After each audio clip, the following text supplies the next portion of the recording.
Hey everybody, Roger here from O'Reilly Auto Parts to show you how to change the cabin air filter in a late model Ford F-150.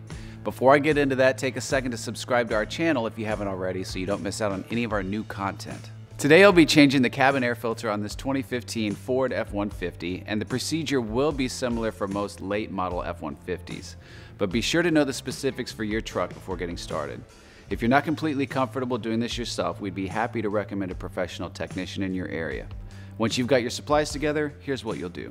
Open your glove box and make sure it's empty. Fully lower it by releasing the damper on the passenger side and pushing in on each side to release the tabs.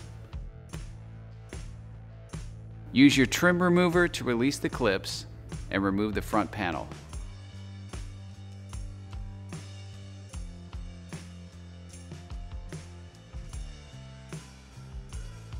Use your 7mm socket to remove the two bolts at the top of the upper glove compartment. Use your trim tool to gently pry up to disengage the clips.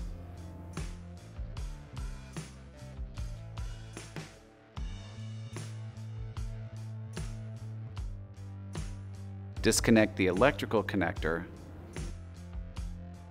and remove the upper glove compartment. Release the clips on the cabin air filter cover and remove it.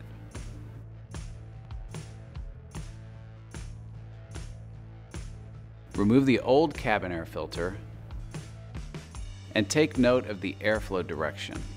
Today I'll be installing a MicroGuard cabin air filter. Slide the new filter into place, making sure the airflow direction is the same as the old filter. Put the filter cover back into place and use the clips to secure it. Reconnect the electrical connector, raise the upper glove compartment back into place.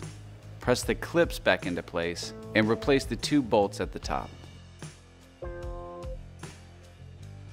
Push the front panel back into place by re-engaging the clips. Raise the glove box, secure the tabs, and push the damper back into place. Replace any items you removed before getting started. And that's it. You'll find everything you need for this and other jobs at your local O'Reilly Auto Parts store or O'ReillyAuto.com. Our DIY videos are designed to help answer questions we get in our stores every day. So if you found this one helpful, subscribe to our channel to get all the latest. We'll see you again soon.